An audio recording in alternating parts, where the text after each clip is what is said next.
not everything that you do in your business is going to be successful, right? I mean, like technically you know it, but in your heart, you're like hoping everything I do, right, is successful. In this day and age, we have a tendency to see everyone's success, but no one wants to show or share like kind of how they're failing or have failed in the past. Well, I'm going to share with you some of mine just to keep this shit real. My name is Huang. I'm an occupational therapist and certified hand therapist. And over 10 years ago, I started my therapy clinic. And then over 5 years ago, I started Hand Therapy Secrets. And my mission with Hand Therapy Secrets is to help therapists develop their clinical skills and their business skills, because at the end of the day, we'll have more choices when we do so. So this is our business talk. And I know that mentally, like intellectually, that, yeah, people fail all the time, but you never think it's going to be you, right?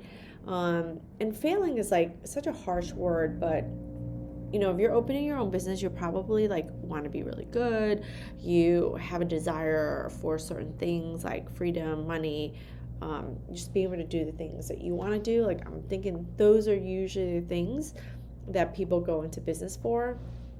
And in this day and age, we have a tendency to see all the great things. We tend to see like people talking about how everything that they're doing is so successful. And even if they allude to their failures, they kind of like brush over it.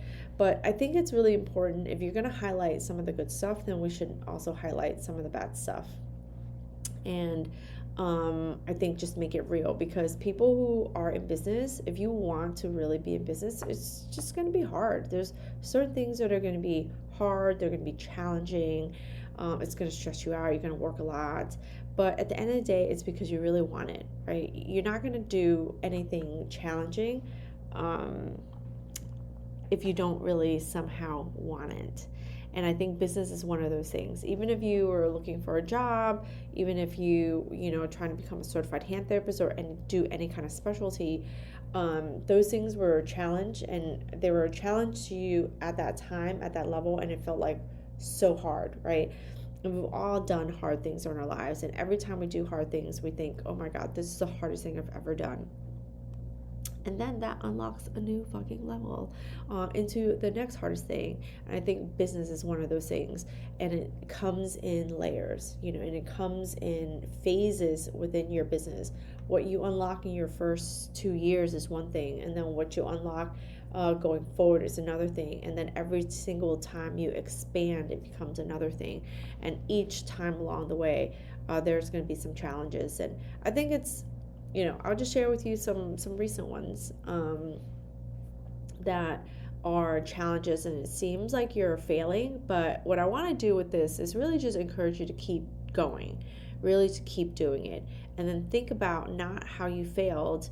I'm really in a phase in my career where I'm really trying to reframe everything, right? How can I reframe how I'm thinking around stuff so that I'm not just constantly beating myself up? Anyone there? Leave me a comment.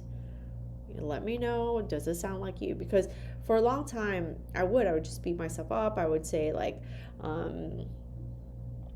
that I wasn't successful, or that it just wasn't enough, and I was just like, I could do better, I could do more, I could do faster.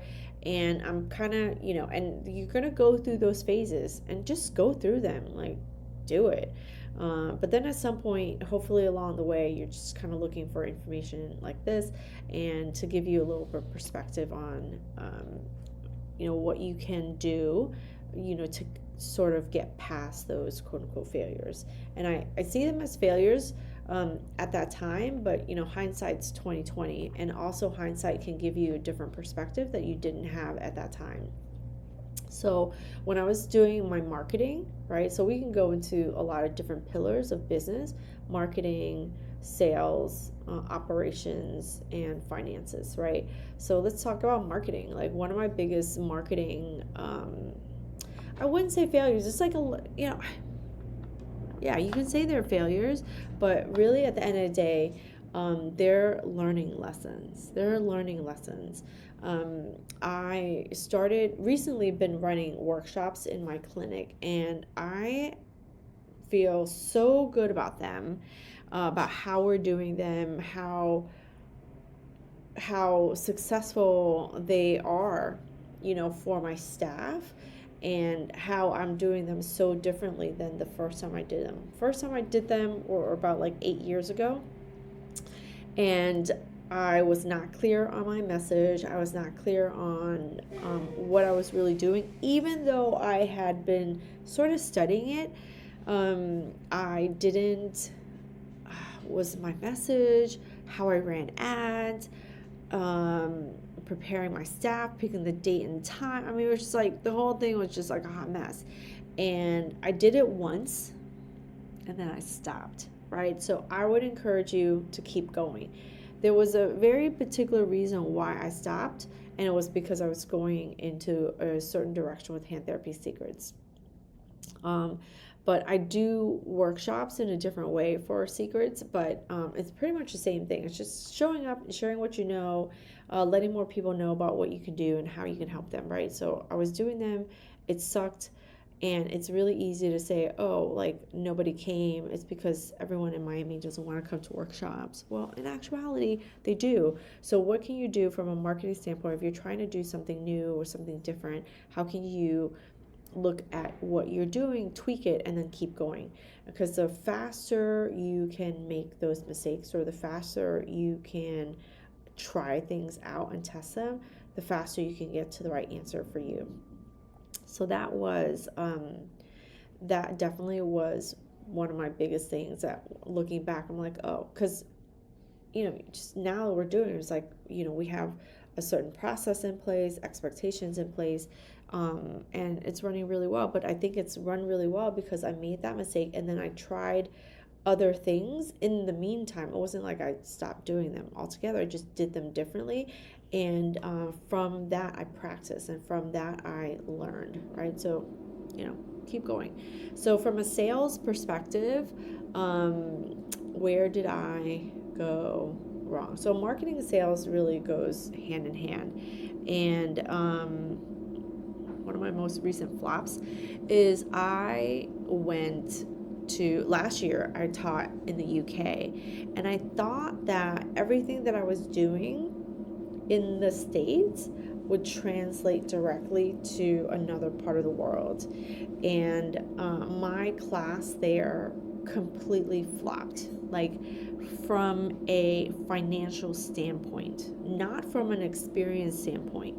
I had a great experience going over there. I had a great experience meeting the few people that did come to the class, and I got to see who is really the people who were most interested, the people who were most dedicated, their mindset, their drive to learn and enhance their skills. But the majority of the people were really interested, but my price point wasn't conducive to the way the world thought, maybe on that side of the world. I had struggled with getting CEUs, like continuing education units. The way we see them in the United States, the way people see them in other parts of the world can be a little different. So I think that when you're doing something new, you're going to have opportunities to flop. You're going to have opportunities that it's not going to go as exactly planned. It's not going to go as other things have gone before, in the sense that you'll experience some success with some of the things you're doing, and then you're going to be like, I'm going to take that same thing I'm doing and do it over here and think it's going to be as successful. It wasn't. It was a huge financial loss. I mean, I spent a ton of money, and then I didn't reap the rewards of it. So that was a big flop, but it, when I reflect back on it, there was a ton of things that I learned. And I think if you're gonna be in business, that's a muscle that you have to use in order to get better at. Look at all the things you quote unquote fail at, and then how do you reframe it to say, like, what am I learning from this so that I can move on to the next thing? And then there's just times where you're just gonna lose money, you're gonna spend money and you're gonna lose money. Speaking into the mic for the people in the back. You're gonna spend money and you're gonna lose money. That's part of business, and you want to get comfortable with it. Obviously, there's a certain level of risk that everyone has differences in, and you have to gauge what yours is. But one of the biggest things is not to be fearful of it. All right, let's go into like operations, pretty much, which is staffing, right? Staffing hires. As you grow, you're gonna need to hire people, and one of my biggest flops, which is also one of my biggest successes, was really hiring a therapist for the first time. Therapists are really expensive, and if you haven't heard me talking about hiring, I've done other videos on hiring, and it's a big part of my OT Business Corner program. And I think it's just because if you're in business as an occupational therapist, at some point you may want to hire, right? So sometimes you feel like, oh, I'm not going to hire, I'm going to do this one man thing, and maybe that might work for you. It's okay if it does, no problem. But one of the things that I found is, like, when you don't hire, you end up getting stuck doing everything. And it turns out that sometimes it's your ego saying that I am the best, and so no one else can do what I do. And that's definitely an ego thing. I've been able to train many staff and train therapists around the world that they can do really great things too. Like, they don't have to do it the same exact way I'm doing it, but they could offer some really great service, some really great results for our patients, and they want to do it. So one of the biggest things is kind of getting out of your head about like hiring them, but they are expensive, and really great ones can be tough to find, but you'll find them as long as you know how to look for them. And that's why it's such a big component in my it's one of the components inside my program. But one of my biggest flops was hiring. And when I hired, it was, I lost a ton of money on my first hire. Lost a ton of money on them because I started to go into a different path that took my attention away from filling up their schedule. So because I hired them, I was paying them, but then I didn't have enough patience. If you don't have enough patience, then it's really tough to keep the revenue coming in order to pay them. And so I took my eyes off of the ball and started to lose a lot of patients. So now I was like, oh, like, I'm losing them. I kind of knew, like, I knew it and did nothing because I was so honed on doing something else that I was like, I hired you, why aren't you doing the work? And I didn't blame her, but in my mind, there was a certain amount of abdication. So this was actually a concept that's spoken quite a bit in the E-Myth, and I know I've talked about this in the past. It was one of the biggest eye-opening business books that I read early on, and I was like, oh shit, I'm doing this. I hired a front desk, and I was like, don't you know how to do this? And then I repeated it. When I hired the therapist, and I was like, oh shit, there were so many times where she was sitting doing nothing. And it became my greatest asset because I started really training her and then recording a lot of my trainings. And because I lost so much money on it, I was like, I'm not going to ever lose money like that again. And that's, where I was like, let me go all in. And it was lots and lots of years of just working all the time. It's just part of the game, right? So that was my biggest flop that I was able to turn around. But we keep repeating the mistakes, and I flopped a couple of times on some of my front desk hires. Not that they were, not so much that I shouldn't have hired them or whatever, but I shouldn't have kept them, right? So you hire people and they do a really great job the first couple of weeks, and then you start to see their true colors. And sometimes you just keep people a little bit longer than was necessary because you feel some kind of way. Again, it's like ego based. Like you hired them, it's your fault, but you don't want to admit that it was your fault. So you're like, let me see what I can do. I'm going to change this person. I'm going to help this person grow. Please. People are going to want to grow or not going to grow. So some of y'all people are going to watch this video. You're going to either want to have a business or you're not going to want to have a business. Like, know what you want, right? But yeah, business is not all, all roses and millions of dollars just coming in with you sitting on the beach. I actually talked about this with my patient just the other day. We build businesses. Most people build businesses, with that idea of you can work anywhere. Well, do you want to work anywhere? Like, yeah, I'm going on vacation and I'm still taking my work with me. He's like, oh, what are you going to do? I'm like, I'm going to work. I'm actually going to change my scenery. And I'm in a particular phase in my business where with the projects that I'm working on, it's requiring a lot of my time and attention.